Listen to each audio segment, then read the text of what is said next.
l'administration du TCO a rencontré l'ensemble des communes et des administrations. Sur Saint-Paul, avec Huguette Bello, la maire de Saint-Paul, on a beaucoup travaillé avec les équipes sur les différents sujets, notamment sur des équipements sur le territoire de la commune de Saint-Paul, le cimetière intercommunal, le centre funéraire, cette question qui a été posée avec l'ensemble des maires. Donc on est en train de voir comment équiper la commune sur un camping dans les Hauts, puisque le TCO a construit un camping de l'Eba, donc de compléter.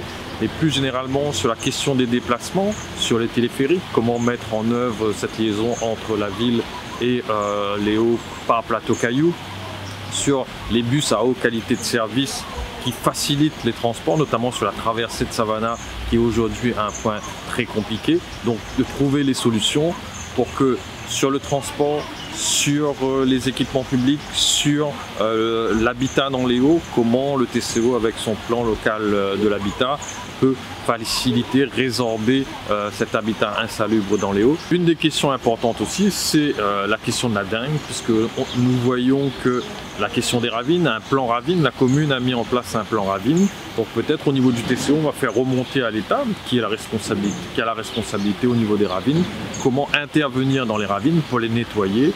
Et aussi une question un peu plus large sur la question des dépôts sauvages. Le TCO met jusqu'à 2 millions d'euros pour résorber ces dépôts sauvages. La commune met des moyens pour résorber ces dépôts sauvages. Donc on va essayer de s'harmoniser avec l'ensemble des communes pour qu'on arrête de toujours être là à ramasser ces déchets, mais pour qu'il puisse y avoir cette brigade intercommunale qui viendra pour verbaliser maintenant, parce que ça fait beaucoup d'argent public.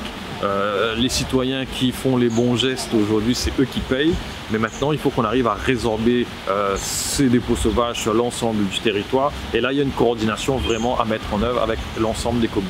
Saint-Paul aujourd'hui est la dernière commune qui présente ses projets au TCO. Saint-Paul est une commune d'importance, comme vous le savez, puisque c'est celle qui est la plus peuplée, c'est celle qui a le territoire le plus vaste, c'est celle aussi qui a beaucoup de défis. D'abord, le défi de son aménagement, parce que sur son territoire, nous avons la dernière grande zone à aménager, la zone de Cambé, qui après Pierrefonds, c'est la plus grande zone. C'est ici, à Saint-Paul, sans prétention, que se joue vraiment l'avenir de la Réunion, cette commune qui va du Battant des Lames au sommet des montagnes, qui a affronté aussi le défi de l'eau dont on a parlé ce matin. L'eau, l'assainissement, parce que sans assainissement aujourd'hui, vous savez parfaitement que l'on ne peut pas prétendre avoir une commune qui soit écologique, qui soit durable.